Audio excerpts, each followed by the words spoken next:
Suzanne's Paparazzi Jewelry, 24/7 shopping available. 160920 is the code. Show her some love, like she showed us.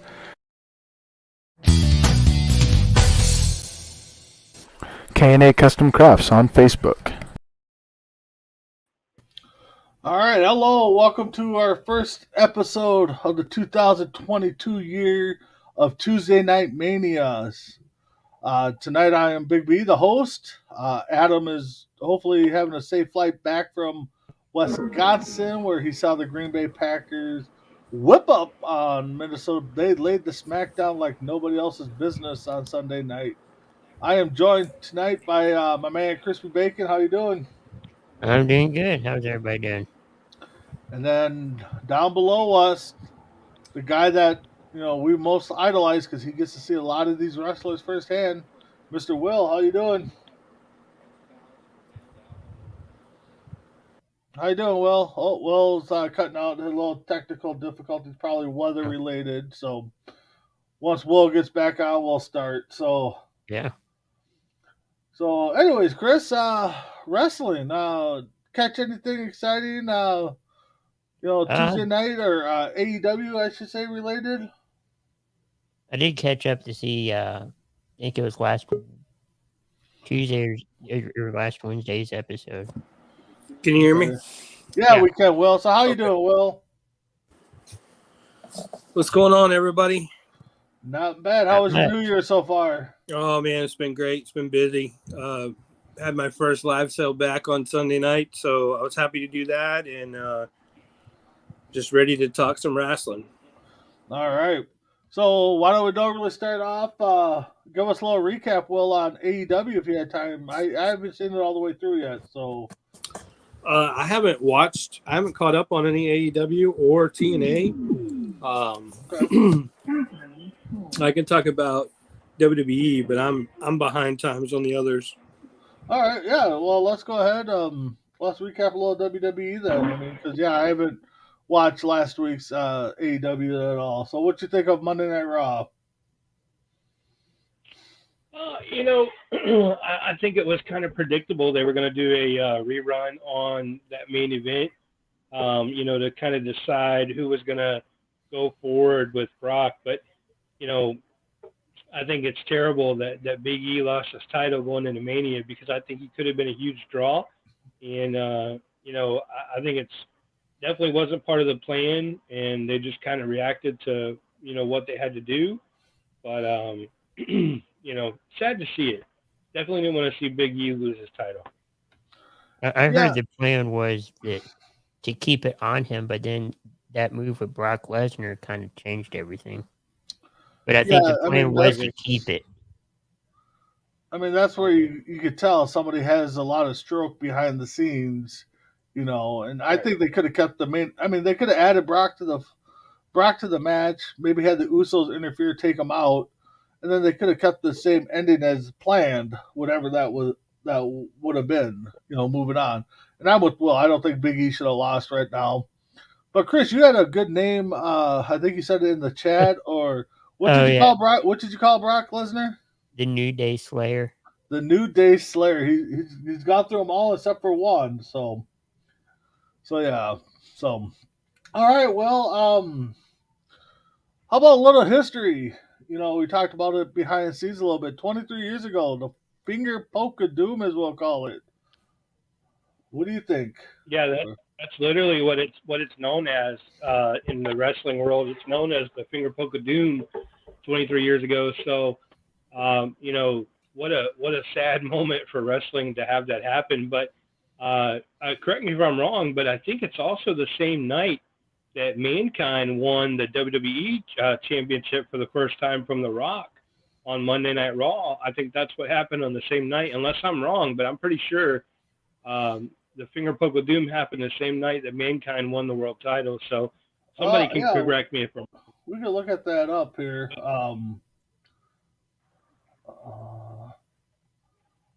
It's around the same time because I remember they would lead in and be like, and you'd hear Bishop be like, "Oh, why you tuned into that?" Because it was recorded, and they're like, "Why are we tuned into that when some old guy gets to his first title win, and Yeah.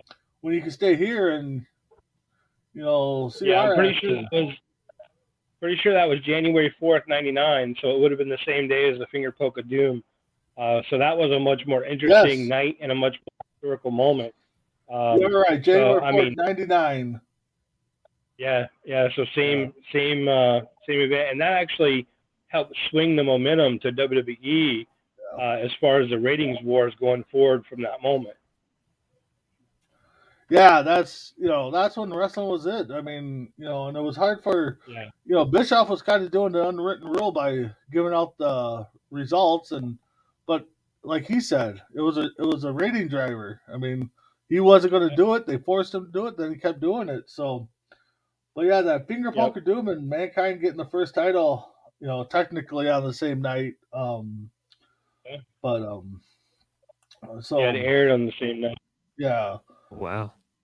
That's Yeah. crazy. Well, yeah, because Raw back in the day would tape almost every other week. I think it was them and SmackDown. They Yeah, weren't do always pre-recorded live. shows. Yeah. Yeah. So. Well, SmackDown wasn't around yet. Oh Oh, yeah, it was you blew like it tonight. 99. Oh, I was gonna watch it after the show, NXT, but I'm glad he won. I'll still watch it though. So, what else you got before we get into our awards there, Will? So the only other historical moment that I have for tonight, when I think of January, I think of the Royal Rumble, and Yes. there's so many great Royal Rumbles of all time. It's hard to pick one that is the best one, but I'm going to try to talk about several different ones this month. The one that I'll talk about tonight was the 1993 Royal Rumble.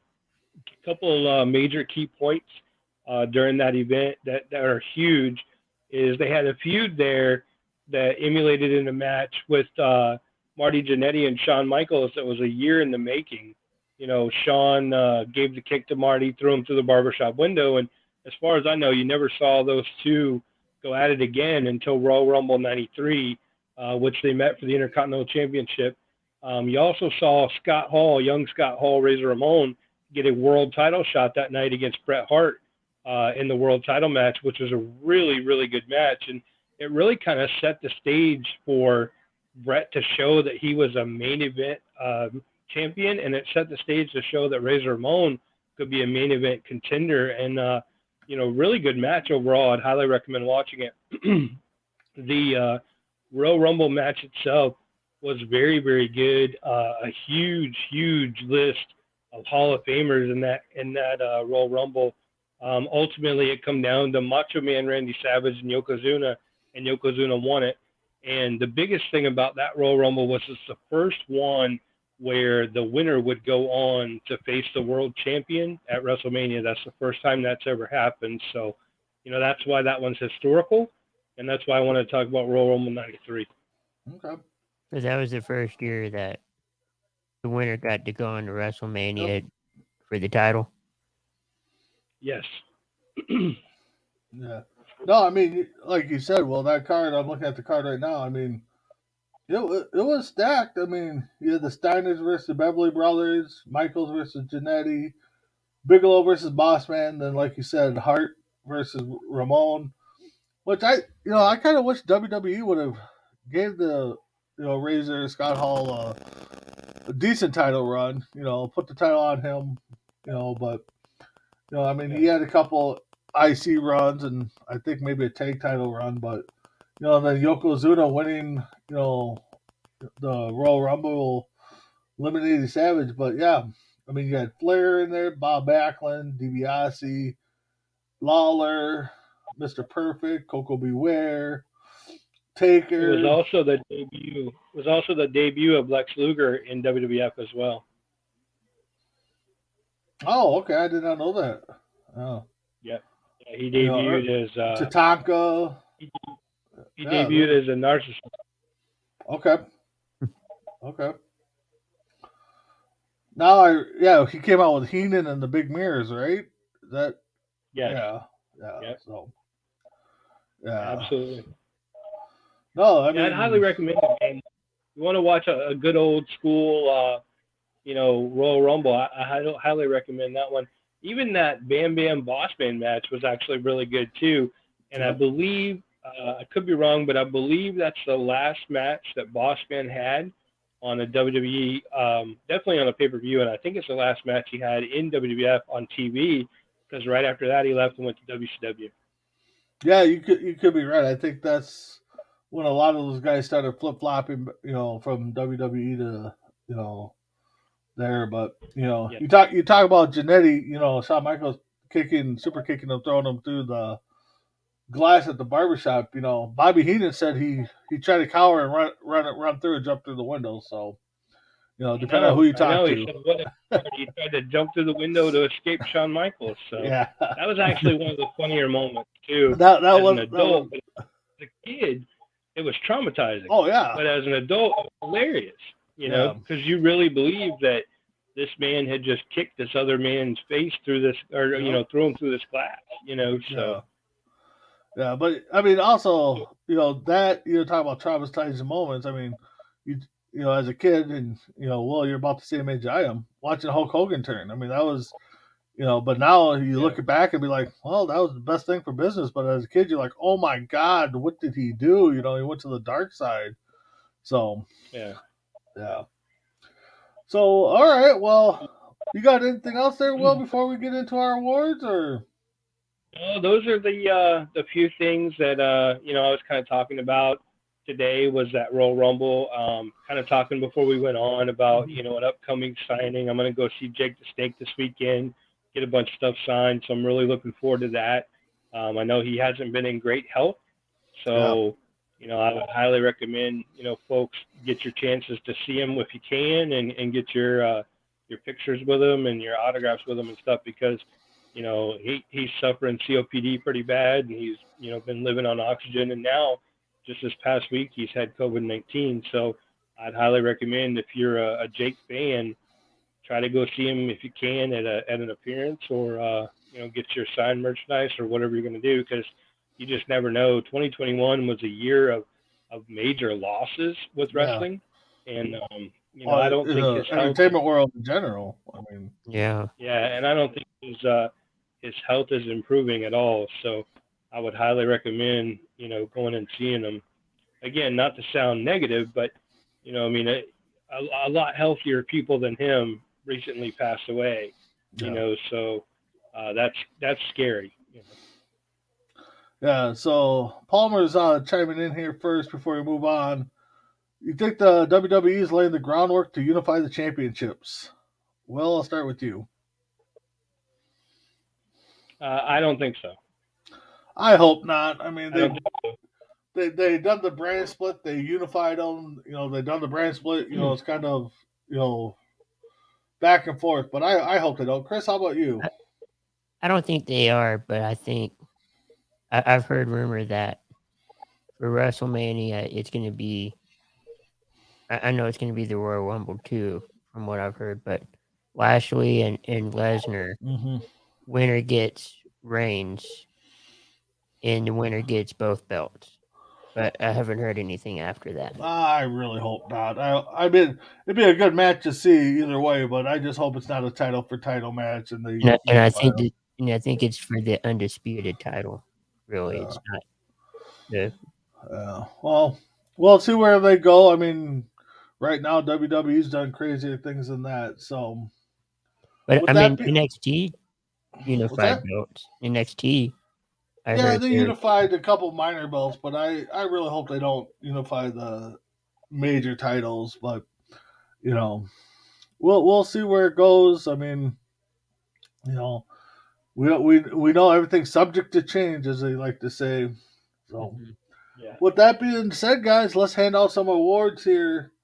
I'll save the main ones, I think, for later. But best comeback, Will, give us your thoughts on the best comeback. Biggest comeback of the year, without a doubt, even though it was kind of a flop afterwards, was CM Punk. It was humongous, long time in the making. It was just absolutely amazing for a lot of fans out there. And unfortunately, it was a humongous flop right afterwards. And it still is to this day. But to see him come back, to see him wrestle, to get in the ring with Darby, all that.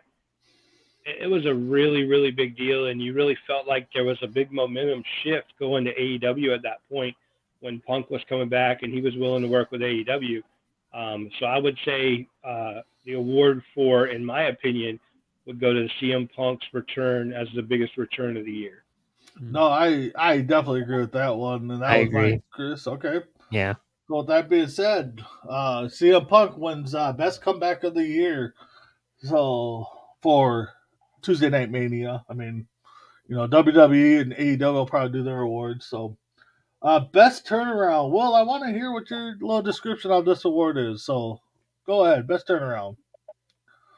Biggest turnaround for me, and this is, again, my opinion of who should win the award is Big E.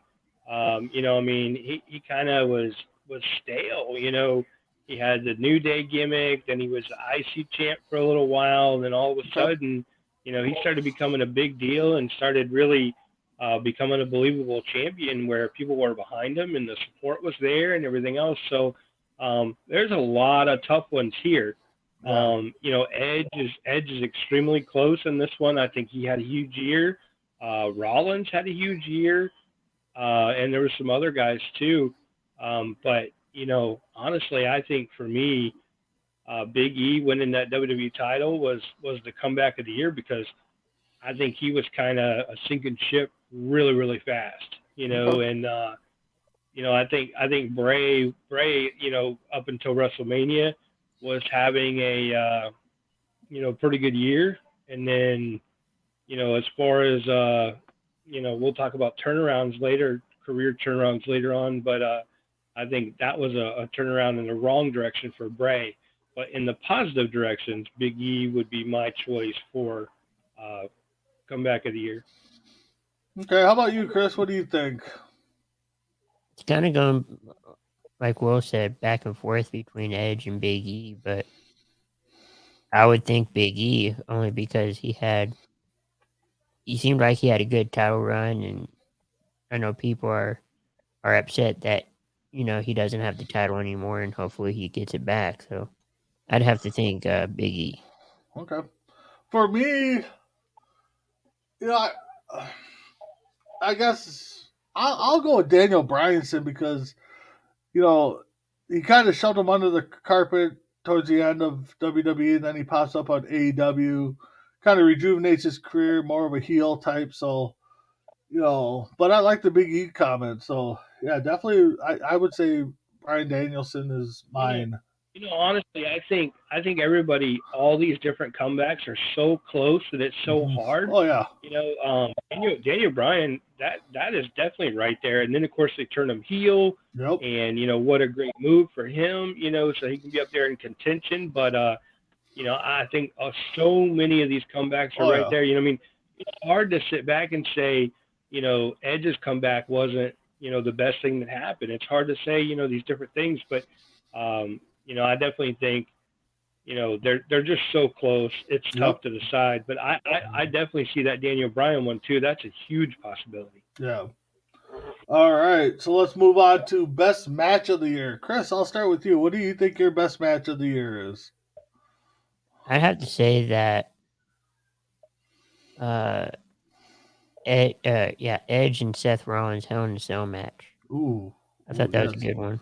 That is a good one. How about you, Will? Your best match? Oh man, see, here we go again with some really close ones. Here's my opinion. I thought the best match of the year that I watched was Roman and KO at the Royal Rumble, and then right behind it, I thought Edge, Roman, and Bryan at WrestleMania was number one. But then I ran a poll over on TRC. When I ran that poll on TRC, it was Sasha and Bianca from WrestleMania. That's honestly my match of the year is Sasha Bianca, but a close second close second is a triple threat with Rollins, Edge, and I forgot about those. Bryan. Yeah. That was but man, I tell you what, when when Bianca hit her with that hair whip and left that mark, I felt it. I was just like, ouch, I saw that. I was So like, whoa. yeah, so well, we got 3 good matches, but like Will said, there's definitely more in Palmer's chiming in. Brian Hangman was a good match. That was good. So yeah, can't go wrong there. So best moment in wrestling. Will, we'll start with you. Your best moment. Best moment. I don't know. Honestly, for me, I thought the best moment of the year was Bray Wyatt's entrance at WrestleMania 37. That was You cool. know, coming out of that box and really, really trying to build that whole thing up, and I mean that was super cool. And then it was so weird afterwards where he lost and then disappeared, then was released from the company. But for me, that was one of my top best moments. The other one of my other best moments too was during that Reigns KO match. Heyman trying to get the handcuffs on KO and couldn't get the handcuffs on him, Yeah, and it was such a big flop. Like they should have just stopped and moved on to some other point in the match, but it was so like mandatory for them to have that spot in that match, yeah, but they should have just stopped and had him hit him in the head with a chair or something and make it seem more believable. But instead, it was like, no, we have to finish this spot. Like somebody should have came out from the back and said, look, stop, because you're making it look like complete garbage. But that was a great moment too. SummerSlam, Cena and Reigns, humongous moment. I mean, Yeah. it was so believable that Cena was coming back and was going to win the title for the 17th time. Of Yep. course, he made that return at the end of the Money in the Bank pay-per-view when Reigns was victorious. So I mean, there's several that were tremendous and right there along the same lines. But again, for me, I think WrestleMania, that big box coming out, like the Jack in the Box style Yep. with Bray and all that was super cool, and that moment really stuck out for me. How about you, Chris? What do you got for your best moment? Yeah, I would have to go with that one, but I remember one. I think it was a ladder match with Sami Zayn and Hardy, and you said something about handcuffs, and I kind of remember that where I think they clipped onto the ladder or something like that. Yeah. Yeah, for me, ooh, it's tough. I mean, you go with the Hangman, winning the title here in Minnesota and his opening, walking through the streets or riding the horse through the streets. That was pretty iconic. But yeah, I got to go with the Wyatt one. That just they were doing so much things with Wyatt, and like Will said, then the match came and he lost in a ridiculous way, and then was gone. I mean, you know, so yeah, that moment right there, I think that Will stated definitely was a big moment for me. Best tag team, Chris. We'll start with you. The best tag team. A lot of tag teams. Usos. Okay, Those are the only ones I can think of. can't go wrong there. How about you, Will? Totally agree. Usos, 100%. All right. For me, yes. Honorable mention, RK Bro, just because Randy Cox I know is listening, and he probably just got excited. But yeah, the Usos. I mean, they've been on a tear since they've been back. I mean, like the bloodline, gimmick or the little tribal chief thing. Right now, Usos and Roman Reigns are the hottest thing going in wrestling right now. So They are. yeah. All right. So we get down to our last couple here. Best female wrestler, Chris. How about you? Probably. I'm going with Bianca Belair. I know some people might go Charlotte, but I'll go Bianca. All right. Will, how about you? Thunder Rosa. Ooh, I wasn't expecting that one. For me, is I got a tie because I like Bianca Belair. I think she's definitely going to be the face of the women's division. But for AEW side, Britt Baker. Right now she's probably the hottest thing going in AEW right now besides Hangman Page. So I got a tie there. Best female wrestler, male wrestler. I'm sorry, we're on the male side, so this is our final award. Best male wrestler. Will, how about you? What you got? Best male. Oh, that's so tough. That is tough. Oh man, that is a tough one. I mean, I have to go with Reigns because of everything he's done, everything he's gone through, and you know, believable champion, universal champion, defeated everybody, main evented everything.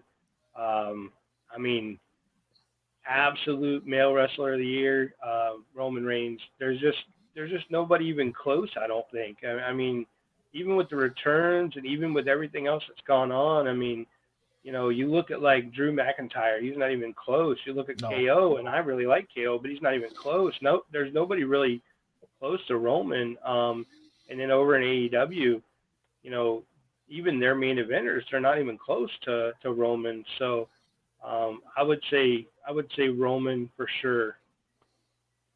All right, Chris, how about you? You going with Roman too? I am. I was thinking that too. It's like the only one I could think of is Roman Reigns. I mean, he's been. I heard like in 2 weeks, he would pass Brock Lesnar for the Universal title reign. Yeah, no doubt. I mean, I like this Roman Reigns gimmick. I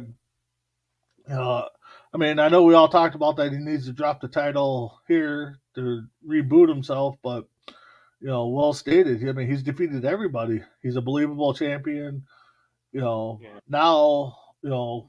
everyone was hoping for day one to get Brock Lesnar versus Roman, but that got scrapped due to COVID issues with Roman. But yeah, he's done everything I think WWE's asked for, except for hold the tag titles, IC title, King of the Ring. I mean, and he would do it if he had to. So, yeah, There's only a few that had every title though. Yeah, but I mean AEW, the only guy I could think of honestly probably would be Hangman Page. And that's a distant second. I mean, Roman's so far ahead of the class right now that you could probably put a couple other WWE guys in there besides him. So, but so look at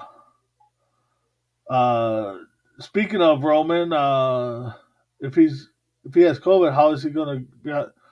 Who knows? I mean, Roman's got to watch it himself. I mean, with his health issues himself. So, well, do you think we see Roman? I would say if we see Roman, it's going to be video related. I don't think we're going to see him live.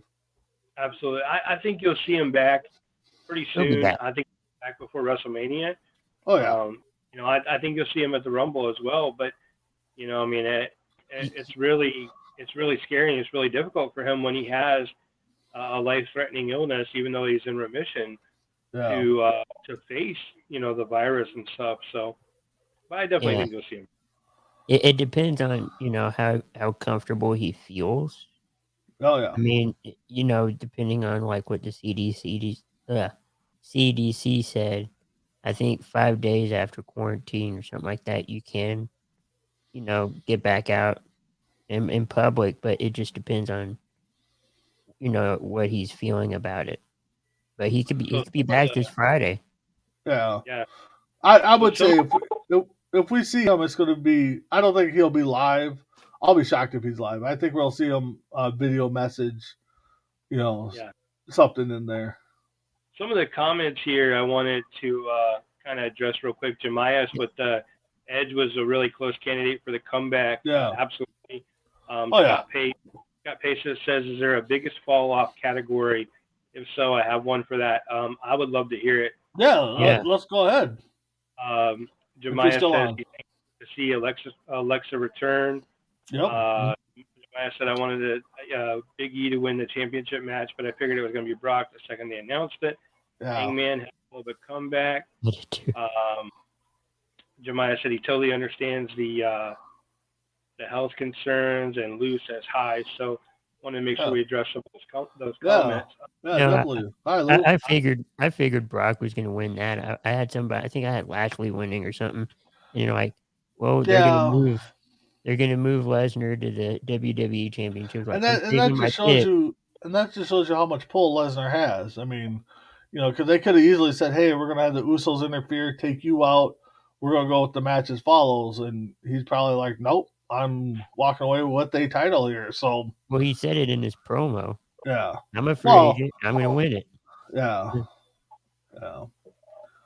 So Well, Booker T used to call John Cena Big Match Cena, yep, and it's kind of like Brock Lesnar has taken that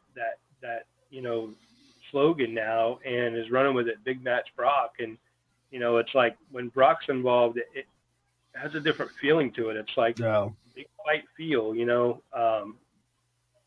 so I definitely can see Brock's going to main event WrestleMania, I think. Oh yeah. If for no other reason than there's nobody else to do it, I think Lashley's going to win it and challenge Brock. Win the Rumble? Well, he's got the match at Rumble already for him, so right. But if I think Big E's going to win the Rumble. I think it's Lashley. I just have the strange feeling.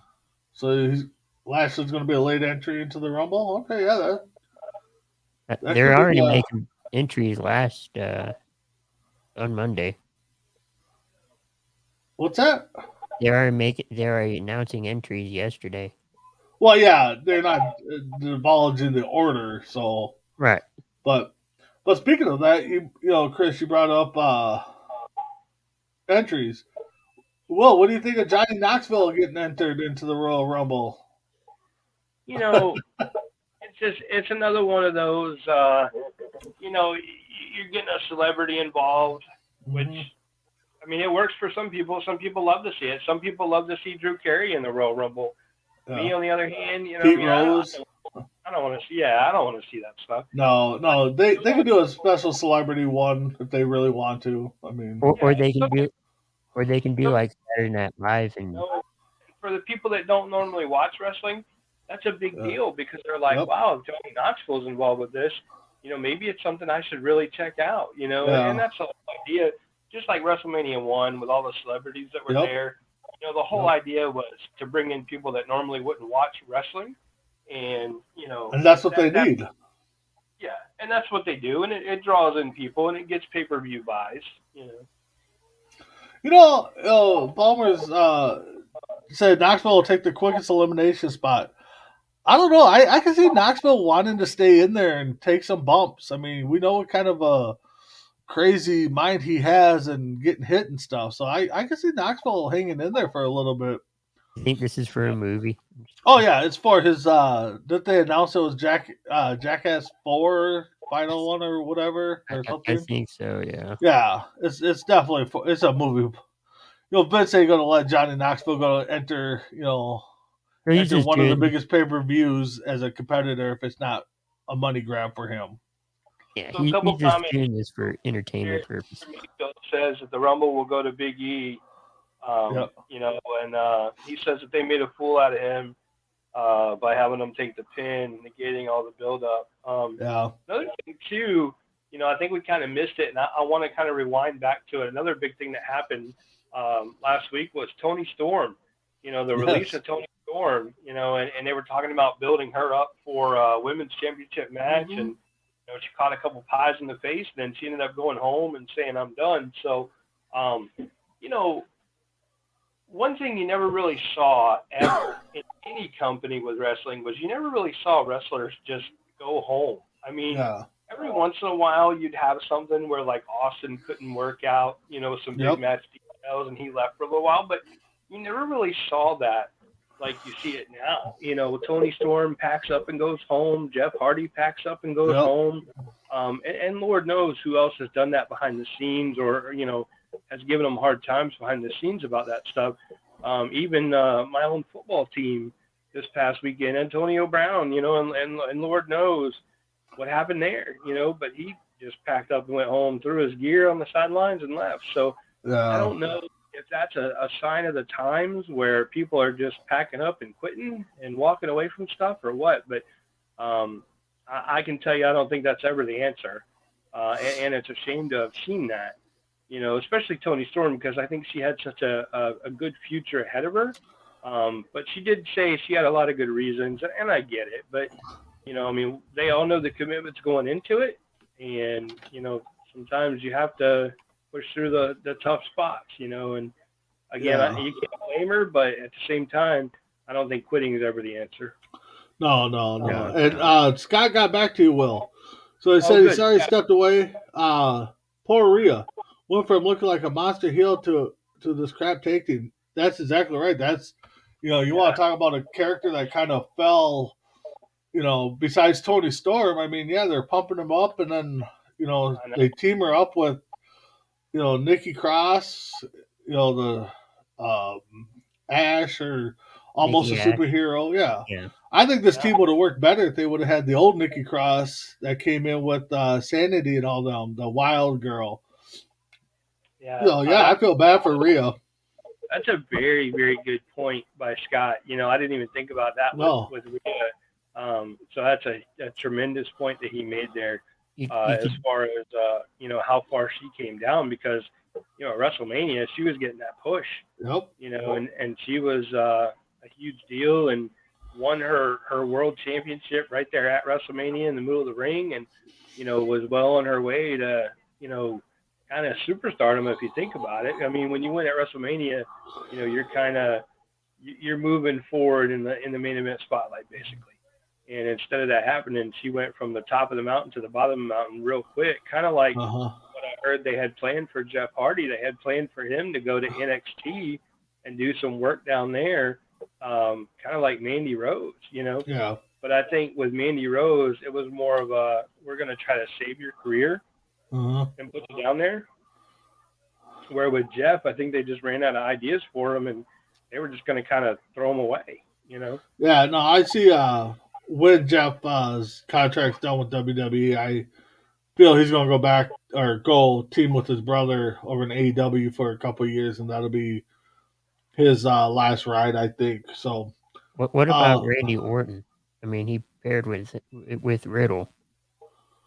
I mean, it's worked out. I think it's working out. I think But he was at they the threw top that too. together to kind of see what was going to happen. But I mean, we're all waiting for the Randy Orton turn. We know it's coming.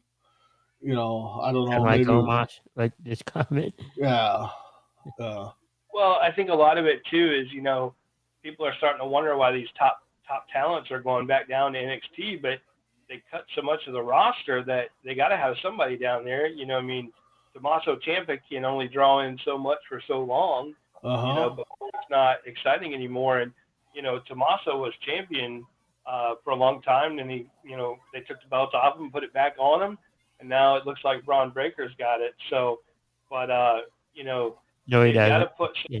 down there, and they took out so many good people. Look at Bronson Reed that they took out. Yeah. Man, that guy, he was a tremendous talent. That guy could have definitely ran NXT for a good year or so. As a monster. Keith Lee. Yep. I mean, that's another Karrion one. Kross. Yeah. I mean, that's Yeah. one thing is right now. I mean, I don't know what your feelings is, Will or Chris, but my feeling is WWE doesn't know what direction they want to go in, and I don't know if it's Vince or if it's the writers or combination of I everybody that's in control. But it seems like nobody knows what direction they want to go in. I think one day they want to go one way, and the next they would go another 1 minute. I don't know. Yeah, I mean, and honestly, you talk about somebody that doesn't look right. I mean, Vince has been on camera for the last 3-4 weeks, and to me, there's something ain't there. I mean, he doesn't look like the same fit Vince that he is. I know he's up there in age and stuff, but he normally keeps himself in shape, and to me, he doesn't look healthy. I don't know what you think, Will or Chris, but He doesn't. I've been watching not too older, uh, but older ones, and he looked better then than he did now. yeah. So Palmer's chiming in. The Briscoe boys. I'm sorry. Do you see them in AEW soon? There, Will. Yeah, Oh yeah, I do. Yeah. yeah. I definitely see them guys in there. They did a little promo on Facebook on their Facebook page, and they can cut some mean promos. I definitely see them on AEW sooner than I would see them on WWE or WWE. So Yeah. Oh, in AEW. AEW. Yeah, I'm sorry. Mm-hmm. Yeah, AEW for sure. Yeah, I see that too. Yeah. Great point though. Jemias made a great point that he said his biggest fall off of the year would be Keith Lee and Karrion Kross because Oh, yeah. they ended up getting cut. But Yeah. ultimately, I saw Keith Lee and Karrion Kross both wrestle in person as well as on TV, of course, but in person, and tremendous talents, tremendous fan following. It's just hard to understand how those guys end up making the future endeavor list. It's hard to understand that for sure. So, Well, when I mean, a lot of people have the same. Yeah, Karrion Kross is a talent, but when they didn't bring Scarlett with them, I mean, a lot of people thought that was a big mistake on WWE's part. And he had what 3, 4 different character kind of changes in the short time he was on the roster, just like Keith Yeah. Lee. Keith Lee had a couple of character, Yeah. rebuild moments, and they But both how many get times kicked we in. talked about how many times we talked about WWE creative writes you a bad storyline and then you get fired because they wrote you a bad storyline. It's not your fault. You've gone out there and you've worked the gimmick. You've done Nope. the job they've asked you to do, but you can't get it over because they wrote you a bad storyline. People are not going for that. They're not looking for the, what did I call them? The missing member of Demolition, I think is what I called him when he went out there in that gear. That's not what they're looking for. No. I don't know. Man, I've seen Karrion Kross directly in front of me in person. The guy is super impressive. He's super nice, great to talk to, very down to earth. But the guy's super impressive, and he's a believable wrestling world champion. And you got him out there dressed like he's in some sort of S&M gear. You know what I mean? Yeah. So. Well, they did the same thing with not APA, the Viking Raiders. Yeah. But the team beforehand, they came out with Paul Ellery. I can't think of them now. They teamed up with. They were the bodyguards for Seth Rollins for a little bit there. AOP? ALP, yeah. They brought them up, and they changed their character around, and so yeah, like I stated before, and well, I think you could agree, Chris, too. WWE don't know what they're doing, and AEW I think got the upper hand in that they let the wrestlers dictate a little bit of their character of what they want to do. Where WWE is all on the writers and Vince and stuff like that. Well, some good friends of mine run a podcast on Saturday morning. It's called Thoughts Count Anywhere. We always share it on my group page over in TRC. Okay. And one thing that they talk about every week is how bad creative is in WWE right now. And I just saw a comment come across that's a really good point. Is they have people that are not wrestling fans writing storylines for wrestlers, and that's terrible. I mean, you can't do that. And when you do that, you're not getting that fan engaged. And when that fan's not engaged, you're not spending money. And when he's not spending money, you're not bringing in as much money to the company. You're not bringing in as much money to the company. The heaviest bill you will always have in any company is labor. And the first thing you do to save money in any business is cut labor. And that's exactly what they've done. But it's all on them to begin with. I mean, they've created this situation.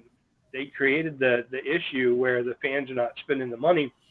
There's some businesses that are just kind of recession proof or inflation proof, or I mean, it has nothing to do with what's going on with the government. It has nothing to do with inflation. It has nothing to do with gas being $4 a gallon or beef being $50 a package. It has nothing to do with that. Certain things in life, business-wise, will always be recession-proof, and sporting events, certain collectibles, certain things like that will always continue to be sought after, and people will continue to spend money on them and stuff like that, where they'll sacrifice and do without other things before they'll miss out on the opportunity to go watch WWE. The problem is then when you have writers writing for it that no one's interested in it, they don't want to go see Drew McIntyre versus whoever for the 57th time. If I already saw, 10 weeks in a row, Drew McIntyre beat this guy on Monday Night Raw, what would make me want to go watch a pay-per-view where Drew McIntyre's facing the same guy again Yep. on pay-per-view and spend $50 or $60 on? I'm not going to do it. And that's the problem. It all starts in that production meeting and the creative writing. Yeah, no doubt. I mean, back in the day, a few years ago, maybe mid 2000s, wasn't Freddie Prinze Jr. one of the head writers for WWE or a writer? I don't think. I thought Freddie Prinze Jr. was a writer. Not that I know of. I mean, I know I read something about him wanting to start a company or whatever, and maybe he did like some guest appearances or something, but I don't remember him ever being a part of the backstage crew. Oh, well, Chris, you were going to say something before I cut you off. We were talking about letdowns. What about Finn Balor? Yeah, Balor's another one that he's been up and down, and we think he's going to get a push, but yet he doesn't get that push. Will, what do you think? He's another one that just totally fell off. That's another one of those, what I'm going to call the Scott Pace category. Scott Pace's category of people that fell off. And Finn Balor, man, he didn't just fall off. They pushed him off that cliff. That guy had a fan following that was, it'd bust your eardrums if you're in the arena, which I was in the arena when Finn came out at SmackDown. And, I mean, he had probably the second loudest pop of the night right behind John Cena. And, they just threw that guy away. He would be much better off going somewhere else. He does really good. It's just, I don't know. I feel like they're not doing. Yeah, I think they lost. They lost it when they could have made him the King of the Ring and had him King Demon or something and had him run that stuff. So Freddie Prinze Jr. Yes, was on there a few times, but then 2010 to 2012, he had the role of producer and director. So he made some decisions mainly on Raw. It looks like so. So he wasn't a writer, but he was directing. I mean, again, you still have a non-wrestler, come in. I mean, he might have been a fan or something, but come in and try to run something. I mean, but as a producer and a director, and he wasn't a writer, what was his role? I mean, did he tell people stand here under this light? You know what I mean? Yeah, I don't know. I don't think he had really any impact on anything. I mean, a lot of those guys that come out of Hollywood have, big screen credibility. And when you're looking to fill a role, I mean, I don't know what kind of credibility he has. He's got some movies and stuff, but I mean, I don't know his background enough to say what kind of credibility he has, but I guess he needed a job and they put him to work. But I assume it was along the lines of stand over here and smile in this direction, and this camera is going to be on, and you're going to talk into this camera. I can't see him being any part of anything else, but there was a couple comments too with some great points. Jemias comment, these writers think wrestling fans are stupid, but we're smart enough to know, okay, this don't work or this does work. Absolutely. 100% correct. Oh, exactly. And, Robert Burdick said probably the same writers for Goof Troop. Absolutely. Absolutely. I haven't heard that in a while. And then you had Jemiah say, did you hear the rumor about Freddie Prinze and Macaulay Culkin starting a promotion? Yes. Yes, yeah. I don't know. Kind of what we were hitting on a little bit. Yeah, we heard the rumor. I don't know that would ever happen, but I mean, that's the thing. I mean, Khan, you can say the same thing about Khan, but Khan, got Cody involved, got the Young Bucks, got Omega. He got some big names involved, and then they brought out AEW. So I mean, for that to happen, Freddie Prinze and Macaulay Culkin, they would have to get some big names, and I mean, I don't know what big names would make that jump to try to upstart a business against AEW and WWE. Right. I mean, you have a better chance of Eric Bischoff bringing back WCW than you do probably another business starting up. Right, I agree. Yeah. So anyways, Will, anything else you got before we head out here? About 10 minutes or so. Yeah, Robert Burdick said, "Hey, but I love Goof Troop. I still have a few of those classic adventures books with which comes in them. So, Yeah. I was a Goof fan too. So, um, I mean, there's just so much. There's a lot of good things going on out there. It's easy to focus on the negativity, but there's so much good, positive stuff happening out there. Hangman, being world champion right now, that's a big deal. Mickey James doing so good so late in her career, that's a big deal. There's a lot of good, positive things too. The fact that it looks like we're actually going to have a WrestleMania where people can be in attendance, that's a big deal now. Where, in the past, we just took it for granted. It looks like there'll be a Royal Rumble with people in attendance. That's a big deal too. So I mean, any Well, of I that saw a stuff. report too that the women's rumble might be short this year because they don't have the talent, right now to bring in. Yeah, So we'll yeah. see. They eliminated a lot of people, and Mm-hmm. that's what happens. But I mean, we still have to be thankful for what we do have. I Yep. mean, because what would we do if it all went away tomorrow? I mean, that would be kind of bad. So I'm sure we'd all be more disappointed with not having a show than what we've got right now. Kind of my Yeah. positive spin on so many negatives that are going on right now. Yeah, exactly. No, you definitely got to take the good as much as you can with all this positive or negativity going around. So, Anything a couple better people brought up the comment here: rumor of The Rock having a group to buy WWE. So, I don't think it's I've heard the rumor too, but too. we'll see. I mean, so with that being said, boys, Chris, what we got going on, coast to coast wise? Yeah, tomorrow a lot of our shows are coming back. A Bone Joe show and Holistic Health and Sports Minute tomorrow. We'll see if Ace, he should be back. So, just stay with Coast to Coast. All right, Will, what do you got going on with TRC and some of these signings?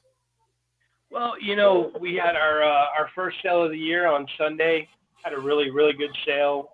Had a lot of people in there, a lot of people engaged, a lot of people talking, and that's what it's all about is trying to sell some awesome stuff while having a good time. Looking at a bunch of memorabilia. So really enjoyed that. Had a great sale Sunday. We've got another sale planned this coming Sunday.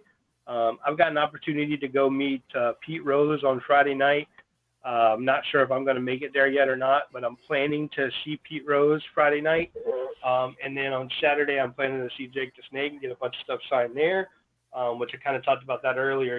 Guys, get the opportunity, people in much better health than him, we lost this past year. So I'd highly recommend going and seeing Jake if you have the opportunity, if he's, at a convention nearby or, if you're looking for an auto or you're looking for, a picture with him or whatever, I'd highly recommend you do it because, I mean, you just never know anymore, and his health hasn't been the best. I could say that. No. So I got that coming up. Then I got a lot of big shows. I got a toy show coming up towards the end of the month.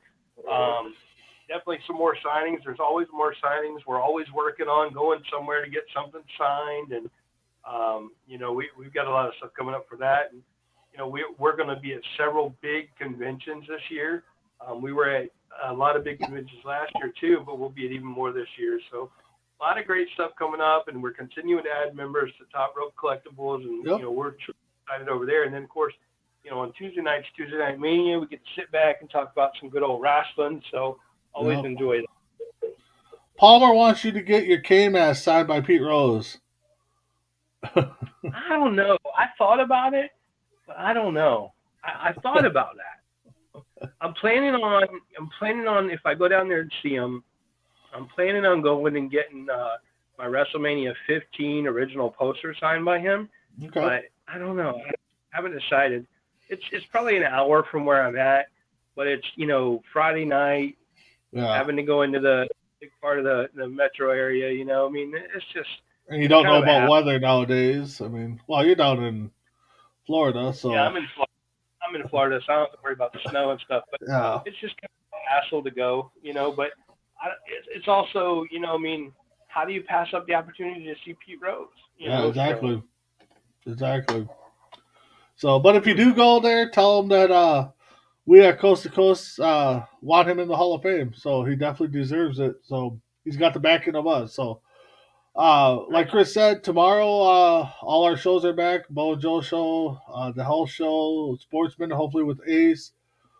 Um, and then the rest of the week, we got great content, and check out Will and the guys at TRC Collectibles and Top Rope Collectibles, and see if there's something that might intrigue your eye. Because every time I tune in, there's definitely something that intrigues my eye. But that little voice of my wife in the background, don't buy it, don't buy it, don't buy it, is what gets me not to buy things. So, Big B, weather here we got is -7. I'm in Minnesota, so right now we're at 30 degrees right now, but I know we'll be dropping here soon. So, with that being said, guys, check us out next week on Tuesday Night Mania. Have a good week.